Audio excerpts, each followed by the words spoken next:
Are you concerned about all this corruption being misgendered as conspiracies?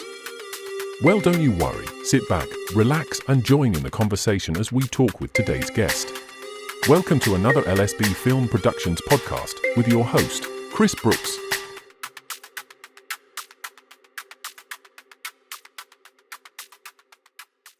Hello and welcome to the channel. It's me, Chris Brooks, for another LSB Film podcast. Today I am joined with Len Lawrence, who we have had on the show several times now, talking about the horrendous fights that he's had to endure with all the things that have gone on. I'll put the links to the previous podcasts in the video description so you can catch up.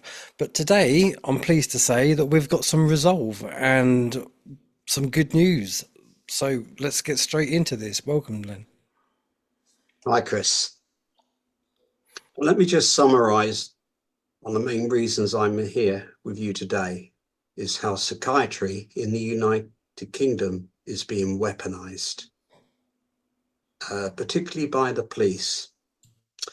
And I think it was the 30th of March, 1922, my house was raided by NHS and Somerset Police. They weren't particularly nice. There was a knock on the door. I opened it. A female officer, full sentry. She came into my house, followed by others. I was arrested and accused of malicious communication. My home was searched, my computer seized, and my mobile phone seized. Fortunately, I had someone in my house safeguarding me at that time.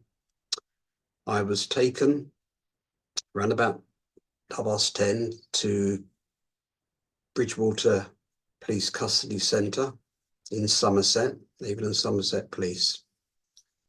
On arrival at the police station, I was seen by the custody sergeant. I have his full details, his name, and I handed the custody sergeant a brain injury identity card. And I asked for a headway brain injury card, and asked for a specialist headway brain injury solicitor. I was taken down to the custody cells with an appropriate adult with me and placed in a custody cell. The door was left open and it was guarded by the officer who oversaw my arrest and later other officers. After a short while, I was taken to the medical room where I was seen by a G4S nurse who's employed by NHS and Somerset Police. Well, G4S are to man the medical centre. I asked to see a doctor. That request was not complied with. I asked my medication, which I need for my immune system. Initially, that was refused to me. Also in the room was a lady who identified herself as a paramedic and two others. They DNA tested me and they fingerprinted me. It wasn't very nice. I was only in there about 10 minutes. I would not engage with them. And I was taken back to the custody cell and accompanied by an appropriate adult. Then a short time after, two paramedics arrived in green overalls. I know now their names to be Bruce and Ben. Well, that's what we'll call them. I do have their full details now. And Bruce and Ben started to question me. Without a solicitor being present, or without the conversation being recorded with a proper camera. Don't forget, I was under arrest, under police caution. So I was being questioned in the presence of the arresting officer with two paramedics, without a solicitor, and without the conversation being recorded, which is contrary to PACE, the Police and Criminal Evidence Act. Then the way they were questioning me, I thought to myself, these aren't medical paramedics, these are mental health nurses.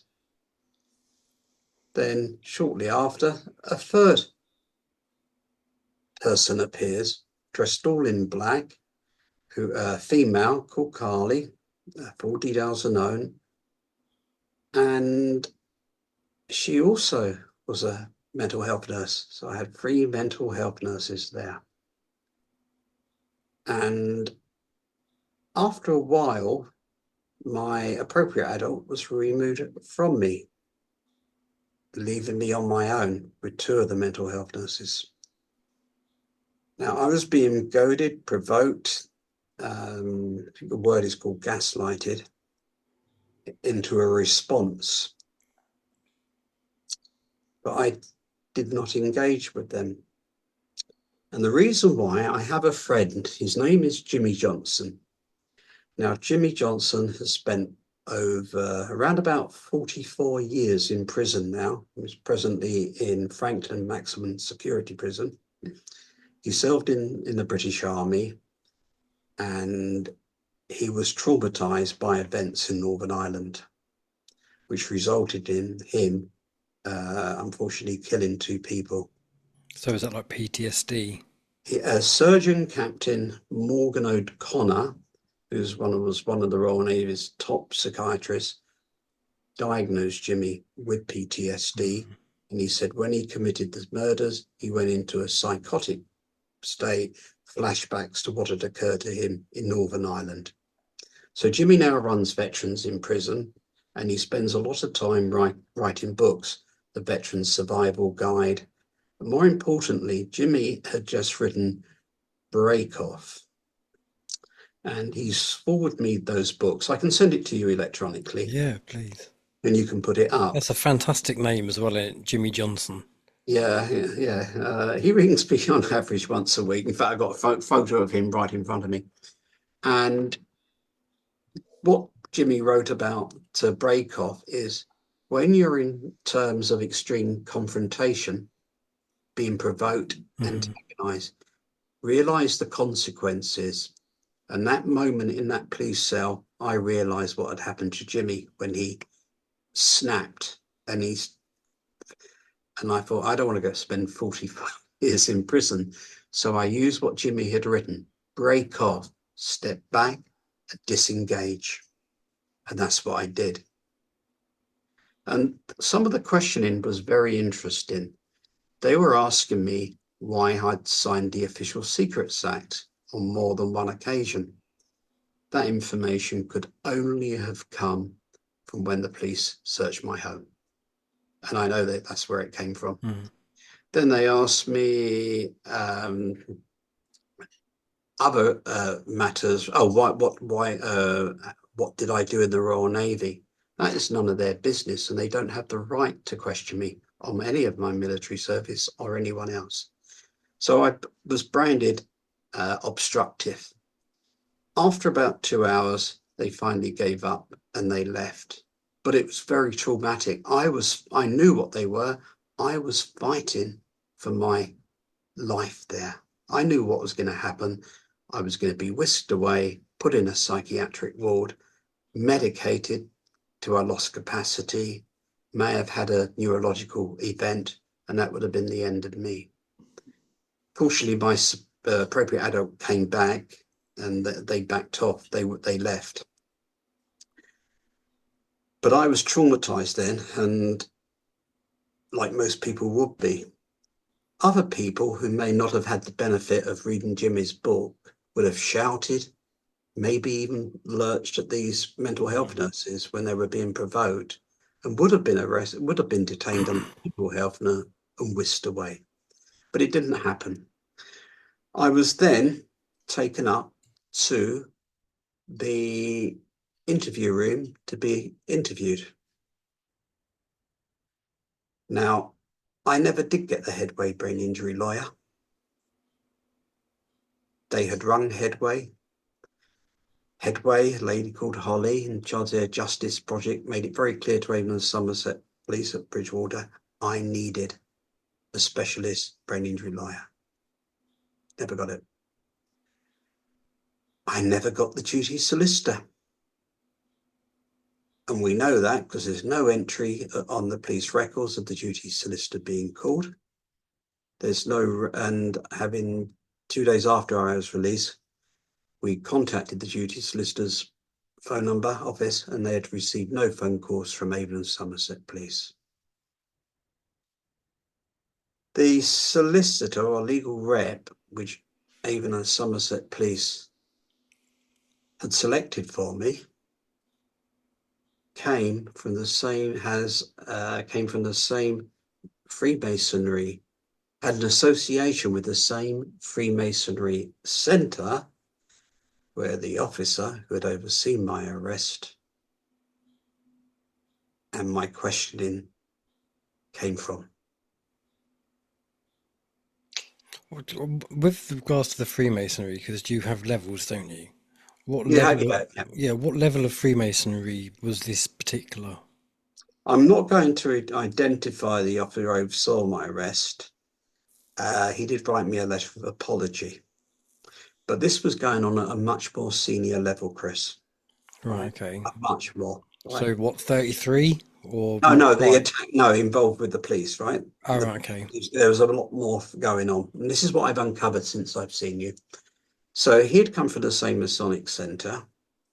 Then information was discreetly passed to me that the solicitor they had chosen, we'll call him Mr. A,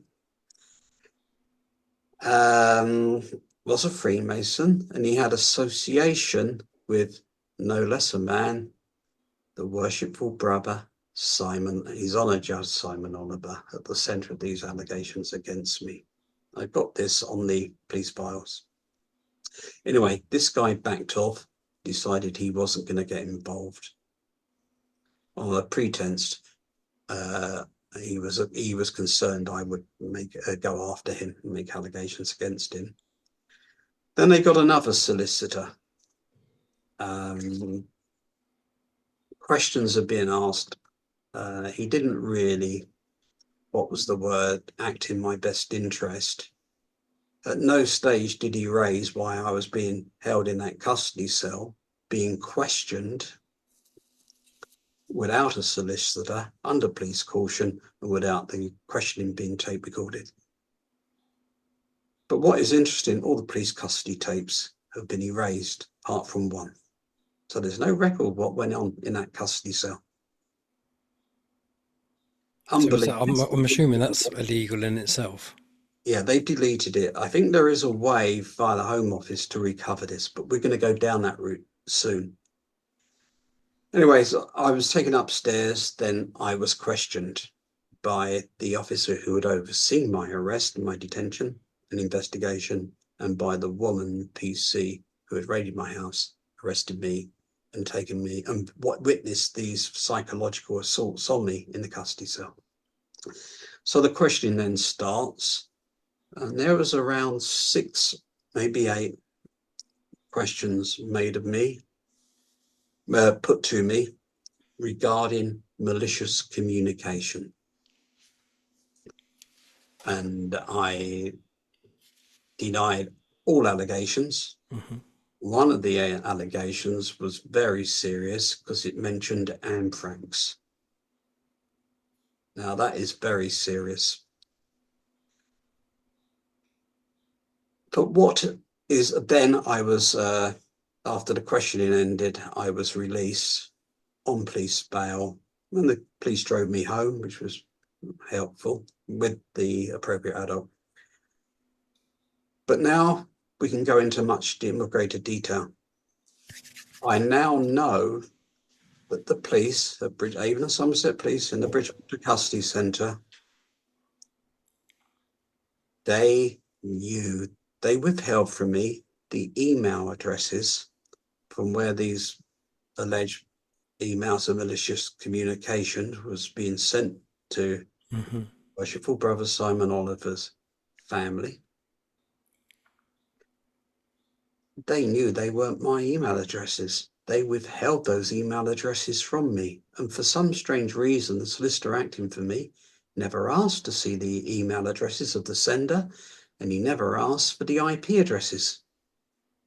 And had they released then, I would have been could say, look, it's not my email accounts. So I couldn't have sent them.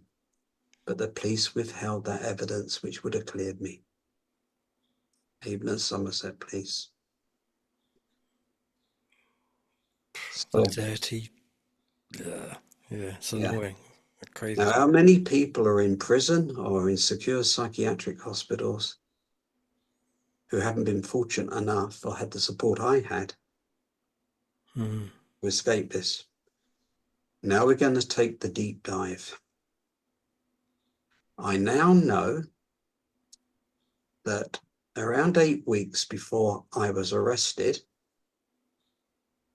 Detective Superintendent and Detective Inspector in Professional Standards had made a finding of the obstruction of justice in my case by Chief Superintendent Claire Arms, Head of Operational Support of Avon and Somerset Police. Chief Superintendent Claire Arms was responsible for criminal justice, and she was also ultimately responsible for police custody. So she had a finding against her, which is very career limited. And Avon and Somerset Police sent that to the Independent Office of Police Conduct, Southwest. The not so independent Office of Police Conduct, Southwest England, returned that finding of obstruction of justice by Chief Superintendent Claire Arms against me back to professional standards. The Detective Superintendent and the Detective Inspector within professional standards were removed from the case, and it was passed to I will name her, Detective Inspector Brickwood, who's promptly appointed, I think it was 4 civilian employees of Avon and Somerset Police. Not one of those individuals or Inspector Brickwood told me that Chief Superintendent Claire Arms had a finding against her for the obstruction of justice. Neither did the IOPC, the Independent Office of Police Conduct, relay that information to me. I only found that out when I'd done a subject access request with the Office of Police Conduct. They failed to respond. I went to the Information Commissioner, and following his involvement, it was released to me. So that's the whole scenario. So, like you said, though, so many people wouldn't even think of doing what you just did there. Fortunately, as I think I may have told you, I was in the Freemasonry. I was in a London lodge where members have been drawn from the Lord Chancellor's Department, the judiciary, importantly, detectives from the Detective Training School at Hendon, and detectives from the Metropolitan Police Scene Publication Squad. My employment, when I used to fly the Royal Family, Mrs. Thatcher and the Irish teacher, I had a lot of contact with diplomatic Royal Protection officers and special branch officers. And it's people from those backgrounds who have stepped forward to help me. These are the good Freemasons, the ones you don't hear about.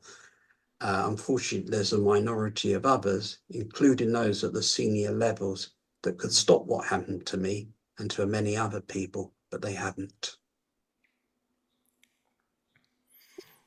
I think we both have very differing views on just how bad I don't know. I might not be. I tend to look at Freemasons as satanic. They worship the false god at the higher echelons, and you've got all this, all the symbolism which will be their downfall. So I don't know. I don't know whether I take more of a cult view of the Freemasons. When I was evicted onto the street, when this hearing took place with Simon Oliver going back in 2012, I now know that that appeal was successful, but what I was attacked, we're going to this later, and Freemasonry did step forward and provide me with money to live. I'd been left for almost 6 months without money to buy food, money to support my being under investigation by one police force, under investigation by the DWP, under investigation by Customs and Excise.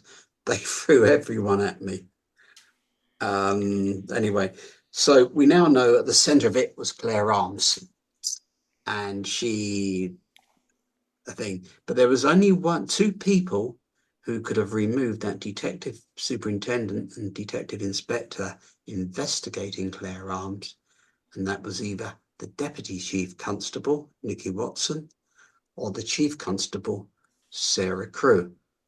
So the question is, which one? Now, Sarah Crewe's staff officer emailed me and said she hadn't had any involvement.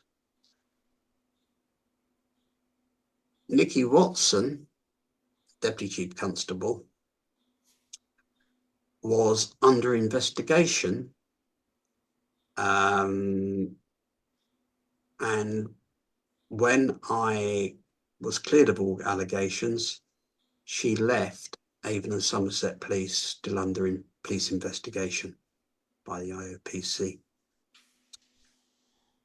And interesting, following so I'm minded to focus on the deputy chief constable, particularly when the data control of Avon and Somerset Police, she's Sarah Crewe, the chief constable, has released all these documents to me, which incriminates many of her officers. So I'm now Claire Arms, after my arrest, about 3 days later, stood down as chief superintendent in charge of operational support. Coincidental?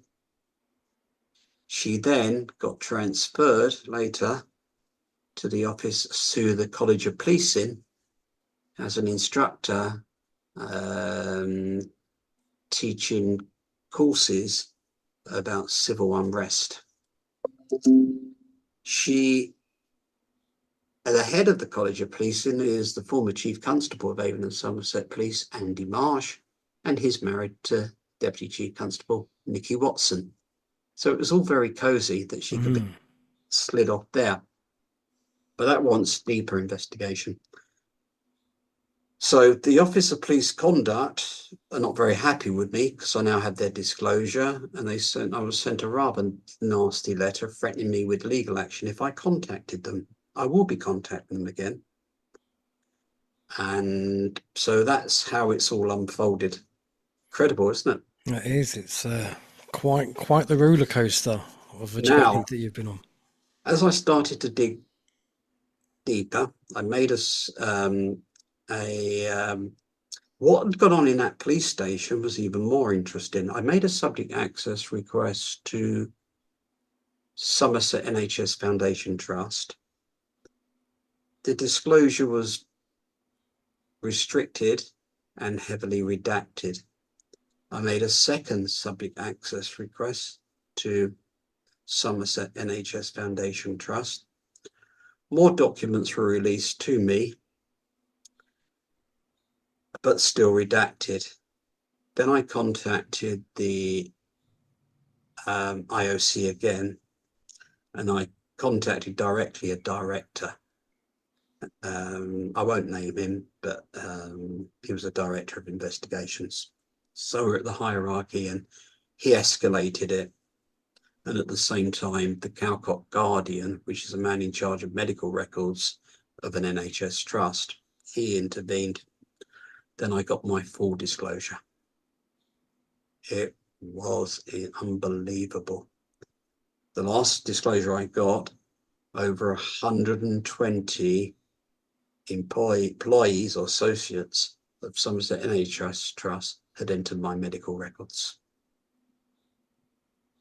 It's unbelievable, isn't it? Without my knowledge or without my GP's knowledge. Two of the nurses, Ben Matthews and the other one, Bruce, had entered my medical records while I was in that police custody cell. Did they share that to the police? You bet they did. But what was really interesting is the comments, the mental health nurses, because I hadn't been arrested, because I hadn't been detained under the Mental Health Act, because I'd released on priest bail, the attack came. The most serious allegation made against me, that I'd made multiple threats of anthrax against the public. That was the most serious. Now that could have got me arrested, probably still could, and it puts me at significant risk. I believe Avon and Somerset have now been informed that 9 months before my arrest, I was in contact with the National Crime Agency.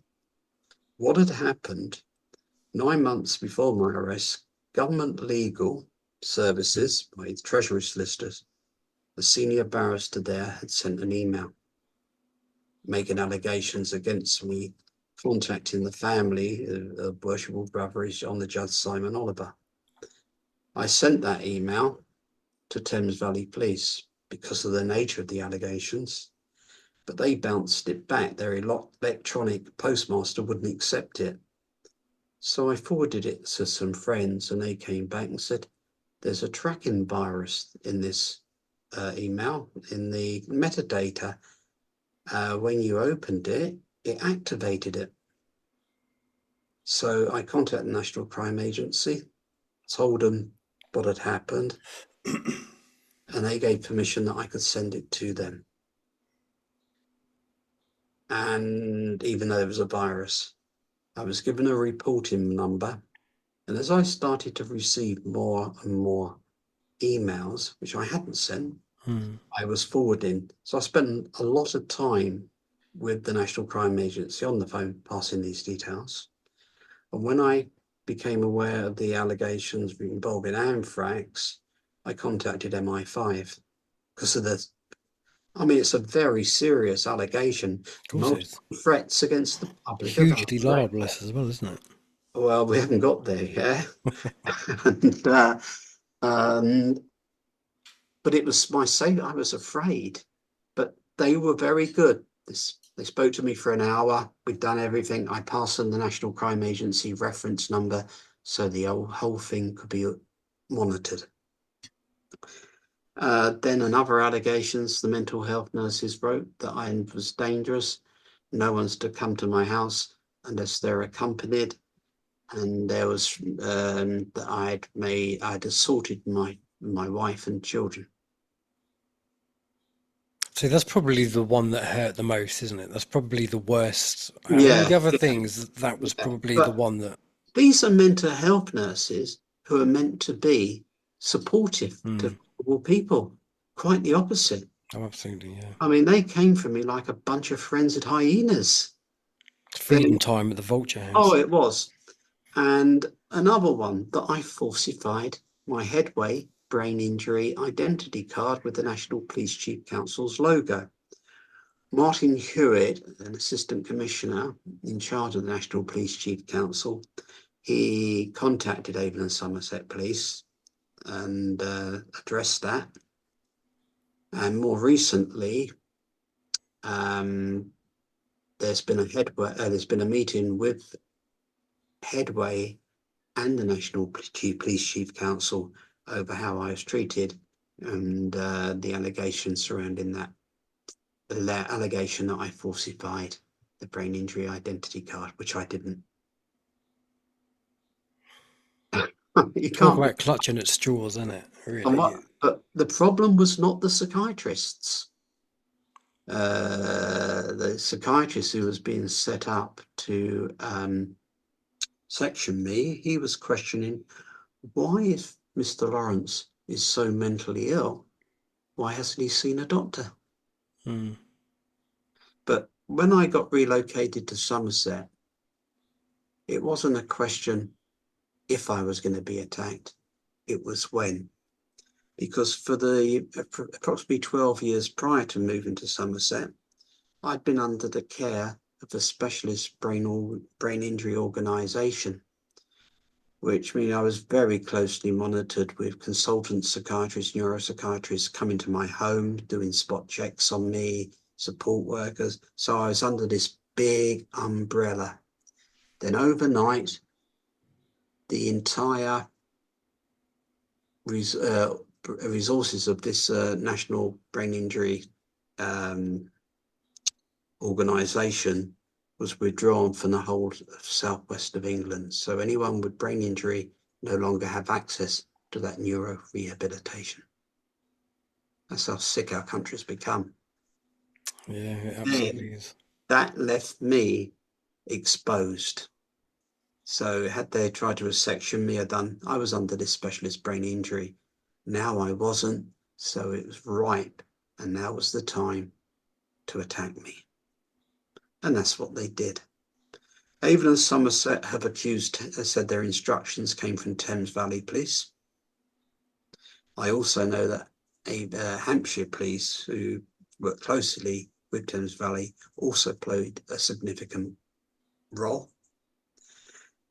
But the allegations which would clear me, the evidence which would clear me from many of these allegations is held by Thames Valley Police, the data controller, who's the chief constable. The former chief constable at the time of my arrest was John Campbell. He refused that disclosure, public access request. He has a remarkable history. When Deputy Chief Constable, an inspection of Thames Valley Police by Master Inspector of Constabularies had found in 1 year over 35,000 crimes weren't recorded: rape, sexual assaults, domestic violence, vulnerable adult and vulnerable people. Yet when he retired, around the time I was released, charges were dropped, he retires and he gets glowing things from his staff and others. Then the new one is Jason Hogg. And Jason, I'm still not having the disclosures I require to clear me from these allegations. They're withholding them, but what they don't know, I obtained many of them from an alternative source. Mm-hmm. So it casts a great deal around our police services now and our mental health services. Now, I've got about 30 allegations which have been made, and I'm going to make public all these allegations, particularly the one that I assaulted my wife and children. That is an area that Thames Valley Police will not wish to go anywhere near. There's also the mental health nurse who said I was delusional about organophosphate poisoning. Well, a man called Captain Tristan Lane, ex-British Airways, who did the documentary Welcome Aboard Toxic Free Airlines, and others, has given me permission that can now be circulated for educational purposes. So you will have that. Brilliant. And again, I'm delusional about the call to protection. Now, on the CCTV video that we've recovered, it's presently being edited at the moment to remove a couple of names. We've recovered that. You can see one of the call to protection certificates in that custody interview room. They had it. It still hasn't reached a call to protection. And we've also found that the Chief Constable and Deputy Chief Constable of Thames Valley have one of these certificates. We can evidence the date and time they had them. And of course, it then begs the question, how many people are being certified under the Mental Health Act and the safeguarding is not being followed? 5 years ago, I was taken to see the Attorney General, Sir Geoffrey Cox. The people involved in taking me there have an association with this tie, the Royal Navy. And went to see Geoffrey Cox, and I handed Sir Geoffrey Cox, when he was the Attorney General, 5 call to protection certificates. And Sir Geoffrey Cox, on his own initiative, wrote to the CPS, who took advice from the Home Office and gave me the means to set aside all judgments in my case. However, before I returned this to a court with colleagues, some of whom were even Freemasons, others police, we would find how tens of thousands of people were being detained under the Mental Health Act and the safeguarding was not being followed. Now, Lord Hardy, who is the former Advocate General of Scotland, and he chaired the Mental Capacity Act investigation into it. It was he who said tens of thousands of people are being detained under the Mental Health Act. The safeguarding policies are not being followed, and in some cases, willfully disobeyed. So how are they getting away with it? Now, if you had a car, Chris, you would have to tax it, you would have to insure it, MOT it. DVLA would know when you bought that car, when you taxed it, when you MOT'd it. They'd even know where that car was being driven by ARPM. So there's a full auditable trail of your motor vehicle. When you get certified under the Mental Health Act, there is no safeguarding. And in my case, some of the Quarter Protection certificates used have just been typed, Quarter Protection. They have no cool seal and they haven't come from the Public Guardian Office. They're not authentic forms. Now, I've got all those. Not in my house, they're well safeguarded. But what was very interesting is the role of the official solicitor of the Supreme Court, or the official solicitor of the High Court now. He is a person, or she is a person of last resort for a person lacking mental capacity if members of the public will not come forward. In my case, people who came forward was Alistair Wilson. Mr. Wilson was the clinical director of the Royal London Hospital Accident and Emergency Department. He was the president of the European Association of Trauma Surgeons, and he was the president of the British Trauma Society. He was deemed unsuitable to be my guardian. So was Major McGee, consultant anaesthetist. He was also deemed unsuitable to be my guardian. And what was the excuse given for being unsuitable? Well, the district judge just said there wasn't time to, he wanted to close everything and not let them act for me. So he could, my wife could divorce me and I could be put on the streets like many other veterans. And he just refused their assistance to me. And the third one was very interesting. We call him Worshipful Brother Ron. Ron is a Freemason of provincial grand rank. Even he wasn't suitable. So it's got very interesting, but we've recovered all that. So what chance do you or anyone else stand once you've been placed under the Mental Health Act, under the control? Very, very little, I imagine. You're going to lose your home, you're going to lose all your assets, and you're going to end up in the streets. A court of protection hearing in Slough County Court by District Judge Fortgang, who wasn't a court of protection judge. A 10-minute hearing, less than 10 minutes, I get a £13,000 cost order on me. Brilliant, eh? Amazing. Still haven't got that money back. But what's getting very interesting, so these Court of Protections, the authentic ones, certainly Professor Turnbull issued an authentic Court of Protection certificate, so did Buckinghamshire Mental Health. Now, what's happening? They're arriving at the official solicitor's office. And what we now know, the official solicitor, the High Court, are substituting Court of Protection certificates for their own in-house certificates, in my case, and not disclosing either to the Court of Protection and making all clinical and financial decisions on people. And I've done a report. I've sent it to Graham Brigger, the Director General of the National Crime Agency, and to MI5 over how and what happened to me. And now you're the first to know all this. So I've said quite a bit now, and I'm happy to come back and talk a lot more. I'm still happy to talk to you all about how these two German shoppers saved me from PTSD. Yeah, I'm always happy to have you back. Now you're the first with all this information. They probably shut you down. Probably. It's probably going to be about 3 weeks before this goes live Yeah. onto the Okay. channel. So, but yeah, I will go live on my Patreon probably by the end of today or tomorrow. Now you have a much greater understanding of how people Hmm. use in their homes, No, absolutely. exactly how it's happening. Shocking. And just to think how they get away with it, and what are But I the will say there has been some really good coppers who have helped me. There's also equally been some who are not so good. hmm. And But there, unfortunately, it's those ones that give yeah, everyone else the bad rap, isn't it? yeah. Well, listen, thank you very much. That's certainly opened the eyes.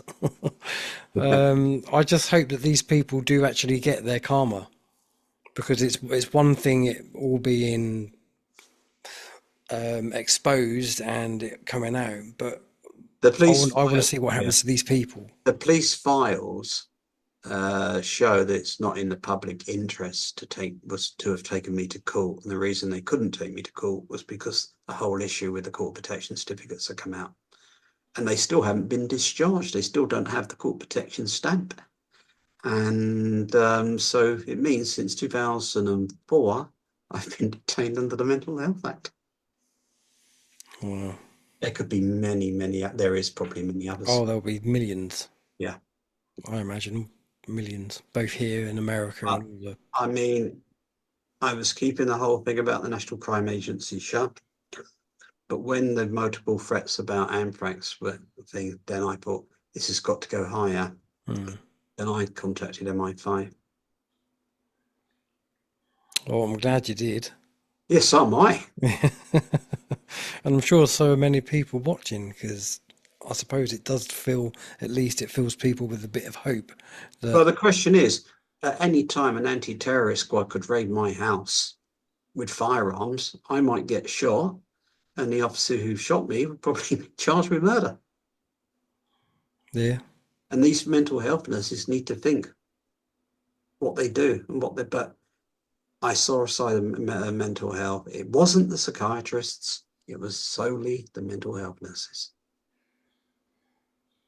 no, it's just it's hard to think about really, because people put so much trust in these people, Yeah, and they just all over you. So no, thank you very much for coming on. I really yeah, that's all appreciate right. you talking to us. And yeah, we'd love to have you back on. You just let us know when, and we'll Yeah. we'll arrange it. I mean, PTSD. I mean, I've had a lot of support. People will never have, and it's very difficult. Just to say, do this. Certainly, having the interaction with the two German shepherds, totally dependent on them. They would, they were dependent on me for their food, for their walks, and there was that bond. Because when it happens to you, you're traumatized. No one wants, you don't want to engage with people, and but no, that but a very quick word of advice. What Professor Turnbull is one of the world authorities on military and civil PTSD and complex PTSD. Mine was complex because I had an overlying brain injury. Sorry, I had a brain injury, but with an overlying psychological presentation. So it's only when he separated the two that Mm. discover the brain injury. And what he got me to do was to write a chronology, which I will give you parts of. So in fact, it was 1 to 300s, the dates and the incidents which were triggering me. Then by looking at those incidents, he could identify all the triggers and what was going on. That's very clever to be able to do that, isn't it? Well, I'll send you a copy. You can put it up and it will give people an idea of how to Yeah, definitely. about it. But that's then when you go to any clinician, they can look at that and get a much greater understanding. Because when you go to see a psychiatrist, you read the clinical notes. They're looking how you're presented, whether you're smart, whether you're scruffy or smart casual, Mm. looking at your hand movements, They're looking at your eye Body movement. language and all And those people things. are aware of that. So the presentations, it's very, until you can build that trust, they're not going to get the true you. But by doing that chronology, it gives some hard facts and where they can start to look. Well, brilliant. I look forward to receiving that then, and we can do that. But for everybody else who has been watching this, I hope you found this very informative, eye-opening, and please do like, share, and subscribe. Let's get the story heard, because the more people that are aware of what goes on, the better we will all be ultimately, I believe. Thank you very much, Len. Thank you. Fine. Thanks very much. Brilliant. Nice one.